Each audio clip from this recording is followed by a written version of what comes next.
Prej disa kohësh banor të Rriollit po protestojnë lidhur me disa, po themi, pretendime të biznesmenit Bashkim Ula, i cili po ndërton një resort atje dhe ata janë në protestë pasi pretendojnë se Ulaj nuk po e kryen investimin ashtu siç duhet dhe jo në dakordsi të plotë pasi është futur në tokat e tyre. Për të folur lidhur me situatën dhe si është e vërteta, kam të ftuar njërën prej banorëve, Luciana Koka, e cila ditët e fundit ka qenë mjaft aktive, po themi, lidhur me këto protesta. Luciana, faleminderit shumë për intervistën.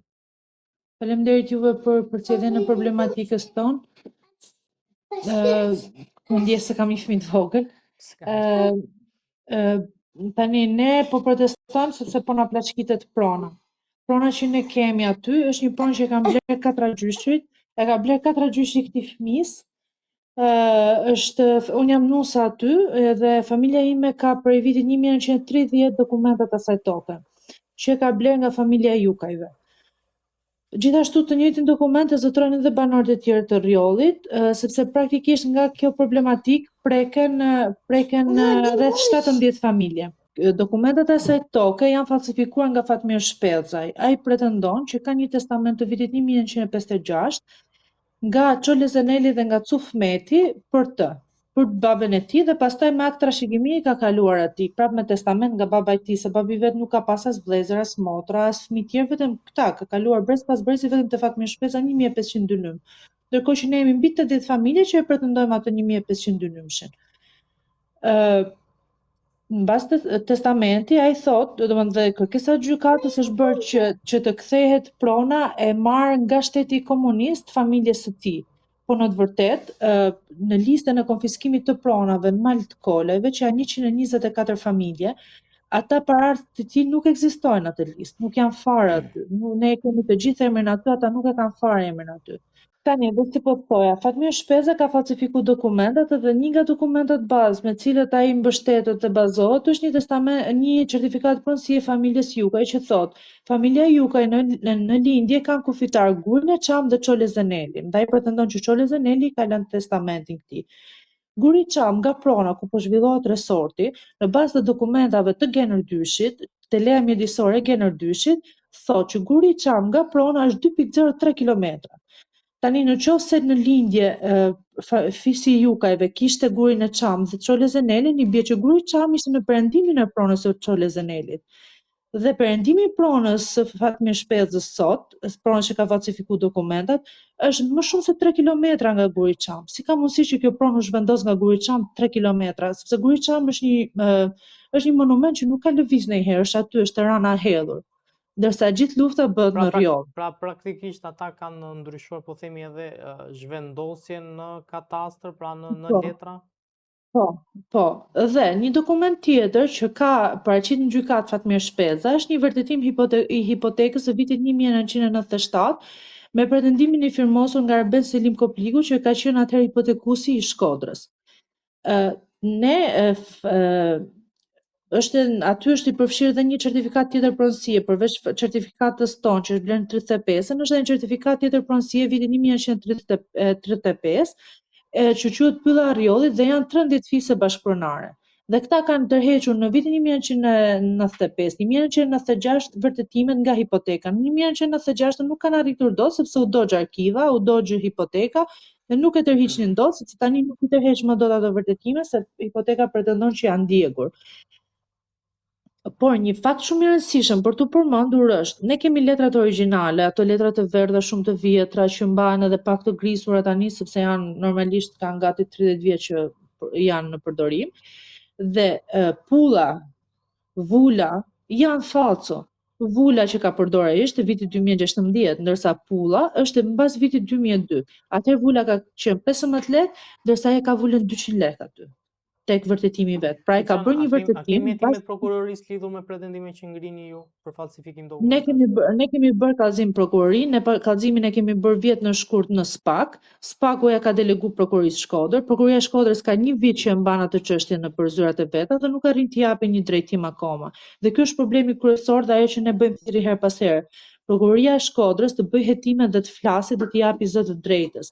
Sepse në moment që Prokuroria e Shkodrës do flasë dhe të japi zë të drejtës, ai certifikat pronësie do bie automatikisht poshtë dhe pastaj neve na lind automatikisht e drejta për të pretenduar atë pronën, që sot Policia e Shtetit thotë është me letra Fatmir Shpezës, që Gener Dyshi del edhe thotë letrat janë të sakta, po Gener Dyshi e di shumë mirë që letrat nuk janë të sakta, se po t'ishin letrat e sakta, Gener Dyshi nuk kishte pse na priste neve në zyrë.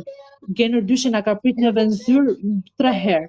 Herën e parë kam qenë unë me 4 anëtarë të familjes time, pastaj kanë qenë gjitha fiset me radhë dhe herën e dytë dhe të tretë kanë qenë gjitha fiset bashkë, kanë një përfaqësues për fisë dhe kanë biseduar me Bashkimulën, me Isuf Çelën për të arritur një marrëveshje.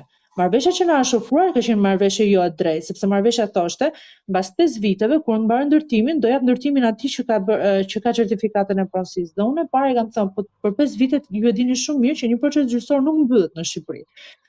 Sot mesatari një procesi gjyqësor në Shqipëri shkon 16 vjet pa një ditë. Dhe po jam ne skemi çfarë bëjmë. Atëherë bëjmë një marrëveshje tamam siç është. Ti e di që është prona jon dhe bëjmë marrëveshje me ne, pse duhet bësh me atë tjetrin? Jo, po ai ka dokumentat. Ti e di që i ka faqe, për çfarë duhet ta diskutosh më gjatë? Dhe kjo ka qenë biseda me ata. Luciana, Nuk është arritur një dakord. Pretendimi për tokën, pra, domethënë i kanë nisur pasi është vendosur të shfrytëzohet dhe të bëhet resort, apo edhe më përpara ka pasur konflikte? Atëherë, ne dokumentat kemi filluar t'i bëjmë që mbas viteve 90. Ne kemi një vendim gjykatit 1996, ku na është njohur prona prej 400 dynëm, vetëm për fisin tim, për fisin e Shtullajve, është njohur një pronë prej 400 dynëmsh. Pastaj kemi bërë kërkesën për regjistrimin e pronës, gjë që nuk është bërë, djeg arkiva, fillun problemet e tjera në theshtata, gjitha këto.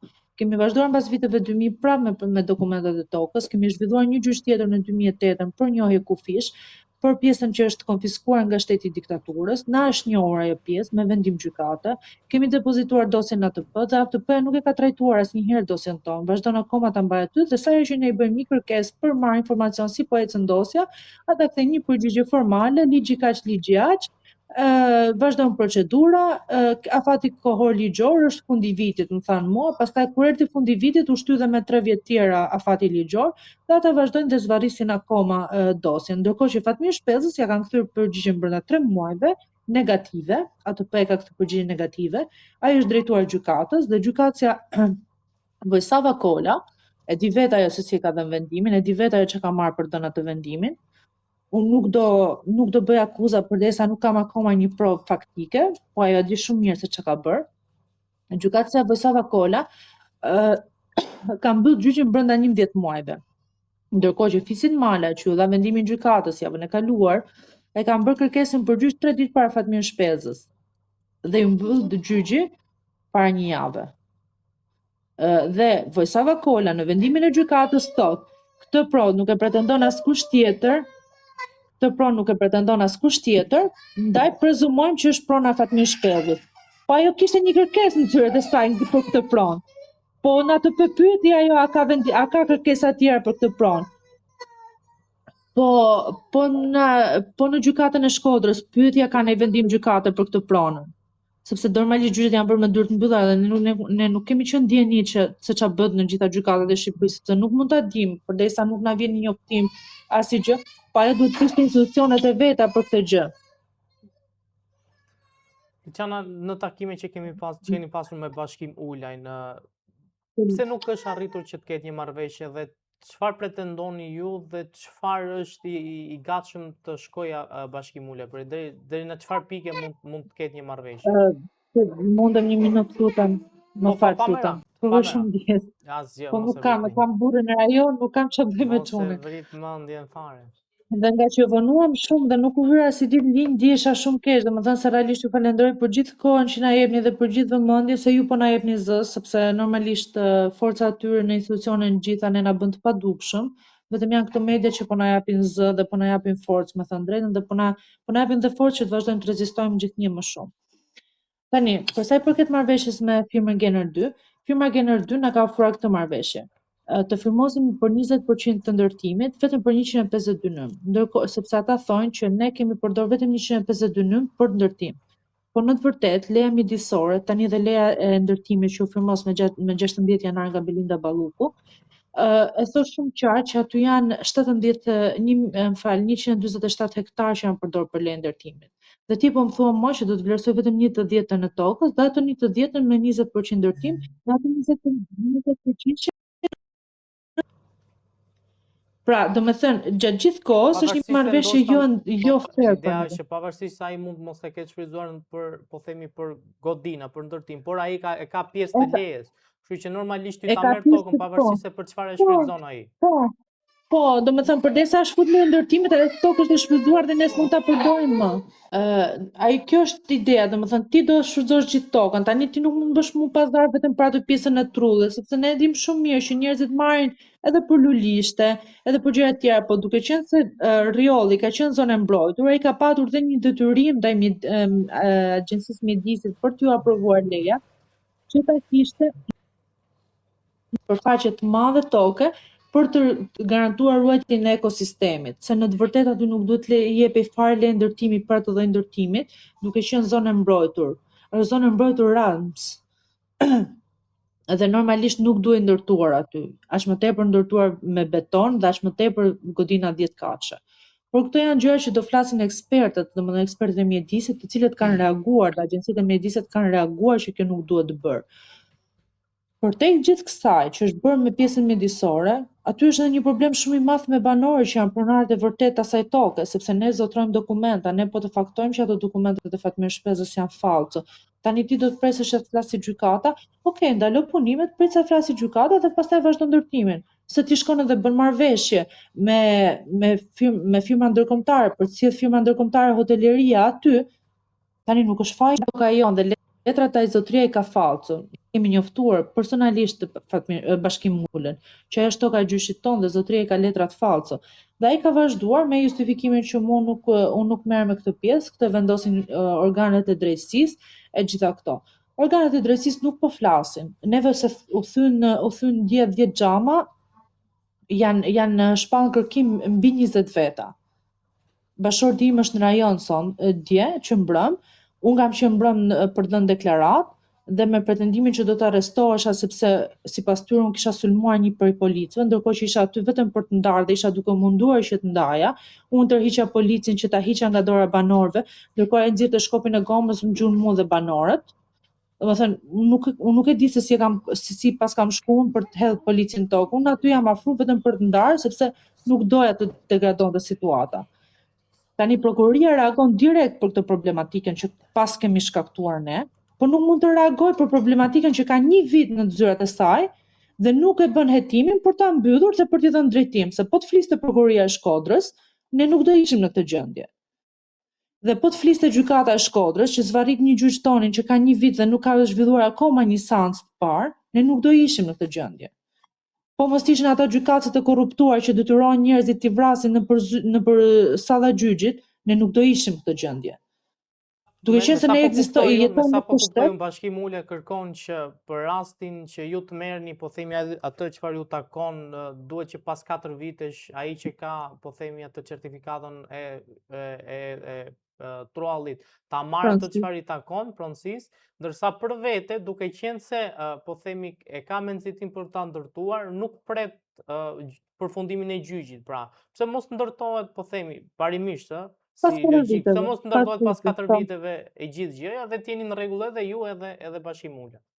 Po. Ja, kaq e thjesht do ishte gjithë gjëja. Kaq e thjesht do ishte.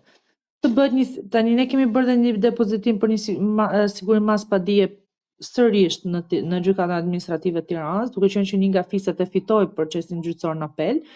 Shpresojmë që gjykatësi këtë herë të analizojë çështjen realisht siç është dhe të japi vendimin e drejtë, sepse ne s'po I kërkojmë asgjë tjetër, ne po I kërkojmë thjesht pezullim punimeve deri kur e drejta të dalin në dritë.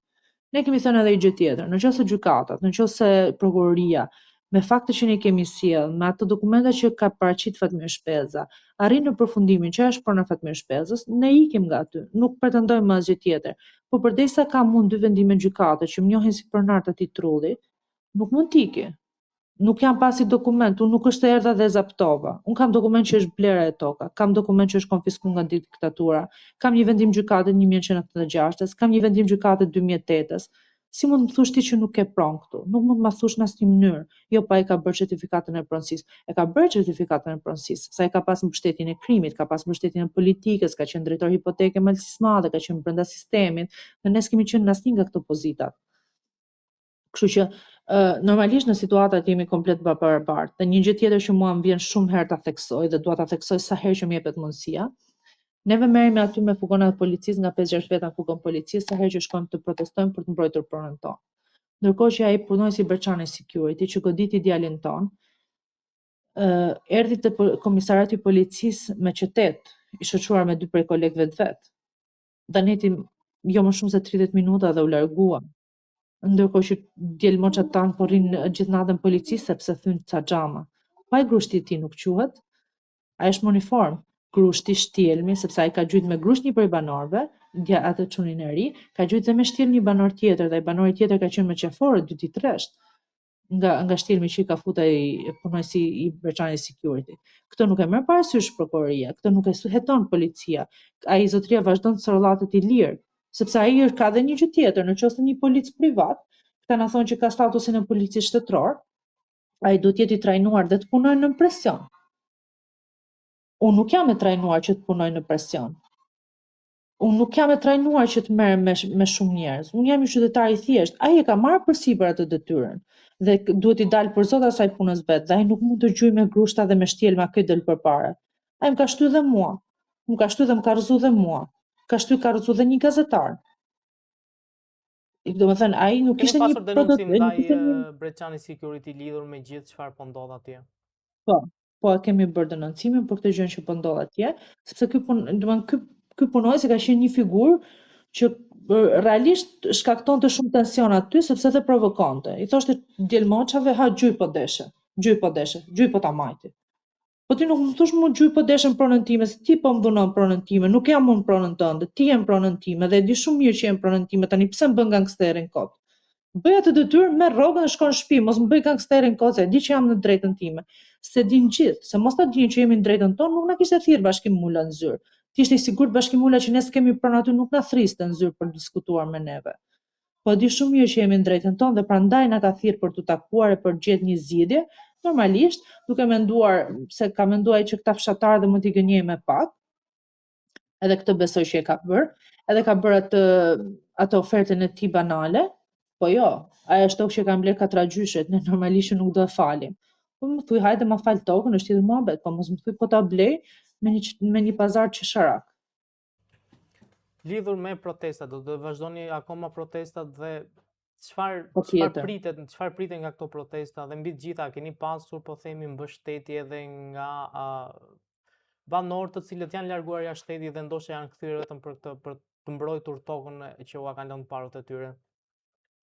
Unë jam kthyer me burrin dhe me djalin për t'i dalë për zot pronës tonë. Unë jetoj në Itali me burrin e me çunin tim dhe jam kthyer për t'i dalë për zot pronës time. Si unë janë dhe shumë tjerë aty, siç janë edhe shumë tjerë që janë në shtetas europian dhe nuk kanë patur mundësi që të vinë. Dhe kjo është një gjë shumë e rëndësishme sepse me këtë gjë që po bën Bashkimi Mula, shteti shqiptar nuk po cënon vetëm disa qytetarë të shtetit shqiptar, po cënon edhe disa qytetarë të shtetit amerikan, po cënon edhe disa qytetarë të shteteve europiane, të shteteve të ndryshme europiane. Dhe për këtë janë vendjeni institucionet përkatëse, sepse normalisht nuk mund të qëndrojmë edhe ne duar kryq përpara gjithsej që po ndodh. Disa nuk kanë patur mundësi që të menaxhojnë punët e gjërat dhe të vinë. Ne që kemi patur mundësi jemi bashkuar, kemi ardhur dhe po qëndrojmë këtu. Absolutisht që do qëndrojmë deri kur të na dalë e drejta jon, sepse dim që jemi në drejtën tonë.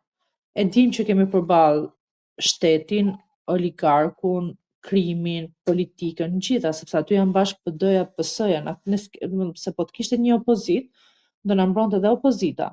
Jo për sy e fashë, po do na mbronte. Sepse nga shteti nuk po pretendojnë më, sepse ata ja dhanë lejen, ata i bën gjitha këto gjëra dhe s'kam çfarë them unë pse nuk mbron shteti, sepse ata e kanë krimbur këtë gjën. Ata e kanë çuar në këtë grad. Absolutisht që pretendoj që opozita të dalë në mbrojtje të qytetarëve dhe të së drejtës. Dhe nuk ka ndodhur deri tani, është bërë një takim formal që erdhën disa nga deputet përfaqësues mbas 20 e ca ditëve protest. Reagimi zyrtar i Partisë Demokratike ka qenë një reagim për thënë të drejtën qesharak, Nuk mund të thonë më që nuk kemi dokumentat, ata i kanë në dispozicion gjitha dokumentat tona për t'i parë dhe për të analizuar siç është e vërteta. Lidhjet e tyre me Generdyshin i din ata vetë dhe prandaj nuk reagojnë. Dhe kjo është e dhimbshme pastaj, se ti shikon që ke gjithë palat të bashkë dhe dalin e të bëjnë kot të mirin apo mbrojtësin e popullit.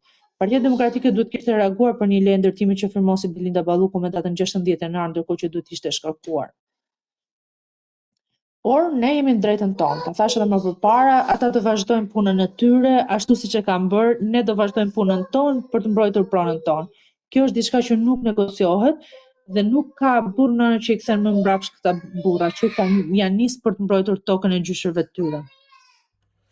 Luciana, faleminderit shumë për intervistën dhe për çfarëdo lloji nevoje keni lidhur me pasqyrimin e çfarë po ndodh atje, ne jemi të gatshëm. Faleminderit shumë. Faleminderit edhe juve.